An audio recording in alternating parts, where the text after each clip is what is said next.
मुल्क भर में कोरोना के वार जारी। एक दिन में मजीद 41 अफराद जान की बाजी हार गए। अमवात की तादाद 12,658 हो गई। गुज़श्ता 24 घंटों के दौरान 1050 नए केसेस रिपोर्ट हुए। फाल केसेस की तादाद 24,483 हो गई।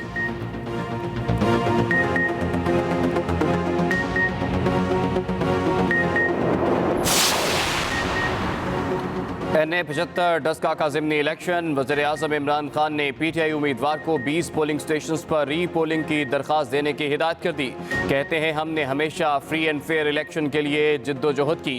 अपोजिशन ने डस्का के ज़िमनी इलेक्शन में गैर ज़रूरी रोना धोना किया। हम शफाफियत चाहते हैं, इसलिए सेनेट इलेक्शन ओपन बैलेट से कराना चाहते हैं।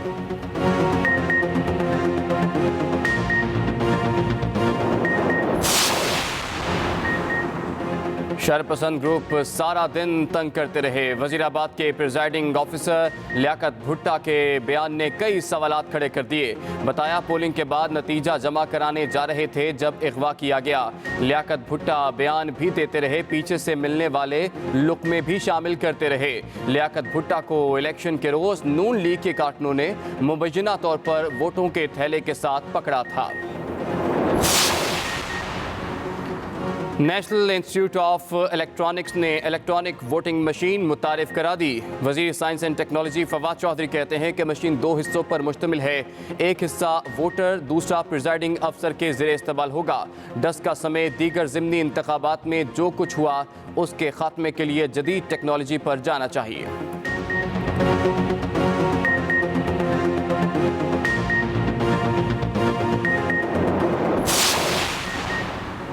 मुस्लिम लीग नून के रहनुमा परवेज रशीद सेनेट इलेक्शन के लिए कागजात नामजदगी मुस्तरद किए जाने के खिलाफ इलेक्शनल ट्राइब्यूनल में पेश। रिटर्निंग अफसर ने पंजाब हाउस के वाजिबात की अदम अदायगी पर परवेज रशीद के कागजात मुस्तरद कर दिए थे।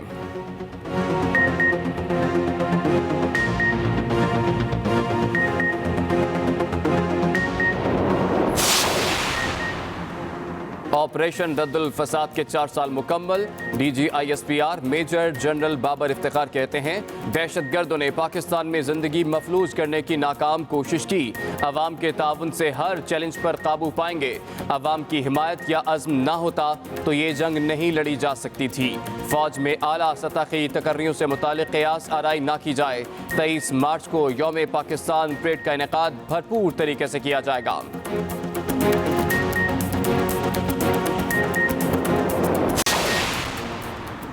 और आज बालाई खैबर पख्तूनख्वा, शुमाली बलूचिस्तान, गिलगित बल्तिस्तान और कश्मीर में मतला अबर आलूद रहने के साथ बारिश और बर्फबारी का इम्कान।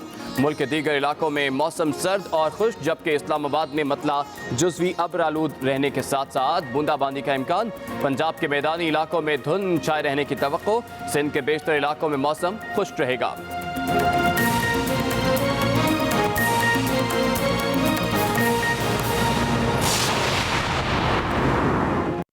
अस्सलाम वालेकुम। एक्सप्रेस न्यूज़ के साथ मैं हूं इमरान सनाउल्लाह। हेडलाइंस आपने मुलाहिज़ा की। फिलहाल के लिए इतना ही। हर वक्त बाखबर रहने के लिए आप विजिट कर सकते हैं हमारी वेबसाइट express.pk। इसके अलावा आप हमें फेसबुक और ट्विटर पर भी फॉलो कर सकते हैं। तो देखते रहिए एक्सप्रेस न्यूज़ और रखिए हर खबर पर नजर।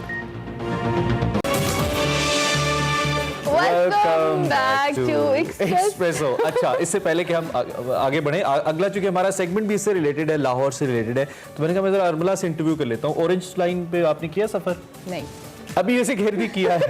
मैं क्यों कहूँ? ऑन एयर आके बदल गया स्टैंड। तो आपने अच्छा, मैंने नहीं किया, लेकिन मुझे बहुत शौक है जाने का। मैं अभी तक गया नहीं, मुझे पता चला कि बहुत अच्छा इंतजाम है उसका। आप अभी देखेंगे तो आपका और भी दिल करेगा। मेट्रो जब बस में मैं बैठा था तो तजुर्बा अच्छा नहीं था, क्योंकि खड़े होकर जाना पड़ा था। बसें कम है और लोग ज्यादा है। शायद ऑरेंज लाइन ट्रेन में ऐसा ना हो, ऐसा लगता है मुझे। नहीं, अब ऐसा ही है, ऐसा ही है। चले, हिना न्याजी गई है वहाँ पे मेरा पाकिस्तान के अंदर, और मेरा ये हमारा अच्छा बड़ा एसेट है लाहौर का। दिखाया उन्होंने कि किस तरह से ये चलती है और लोग क्या महसूस करते हैं इसके बारे में। सो देखते हैं मेरा पाकिस्तान में हिना न्याजी।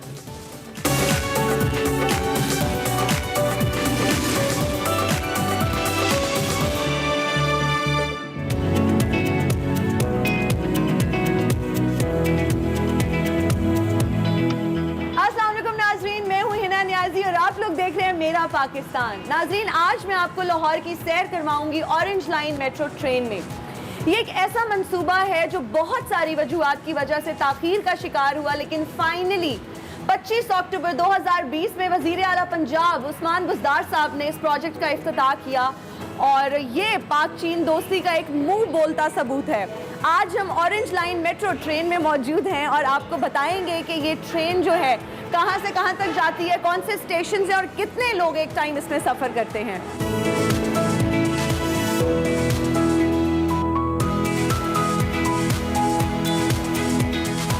नाज़रीन, अगर आप लोगों के पास कोई बैग है, लेडीज़ की मैं बात कर रही हूँ, अगर उनके पास कोई हैंड बैग है तो यहाँ पर पहले उनको अपना बैग रखना होगा और इस वॉक थ्रू मेटल गेट से गुजरना होगा जो सिक्योरिटी चेक के लिए है। यहाँ से आप अपना बैग कलेक्ट करेंगी। मेरे पास इस वक्त कोई हैंड बैग नहीं है तो मैं स्ट्रेट जाऊँगी यहाँ और टिकट परचेज करूँगी और बताऊँगी कि कितना easy, quick and convenient process है। अस्सलाम वालेकुम। वालेकुम सलाम।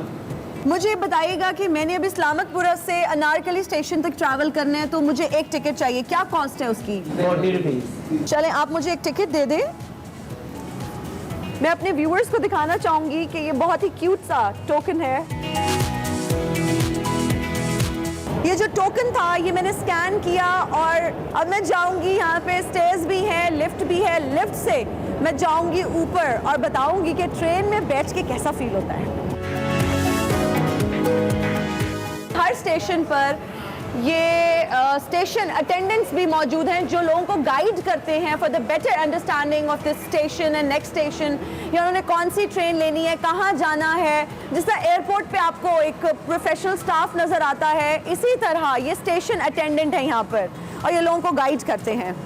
मुझे बताइएगा कि अब हमने किस डायरेक्शन में जाना है? In this direction ma'am. All right. और इससे अगर हम फौरन, अभी हमारी ट्रेन आएगी, फौरन से ट्रेन में बैठ जाएंगे? Yes you can. All right, nice, thank you so much.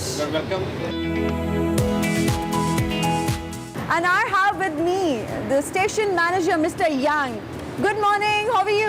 Good morning. Ni hao. 你好，谢谢。 Okay, tell me about your experience here in Pakistan. I feel very honored to be a part of the team in the Pakistan. So I am very happy to work in this Pakistan. We're really glad to know that. Okay, tell me that how many Chinese are working here for this project? We are almost 172 people in Okay. our. Yeah. All right. So, Mr. Yang, what if there appears to be a problem in these trains? So, do you guys have proper trained staff or mechanics like Chinese mechanics here in Pakistan? So in this situation, in the Pakistan and the Chinese engineer and technical will together to resolve this issue. All right. Yes. And we are team will to resolve the issue in the work together. So, you guys are working as a team to solve all these issues? Yes, of course. All right, all right. Baatcheet dosti, Batching Dosi, zindabad. Zindabad. Thank you. Thank you. Thank you so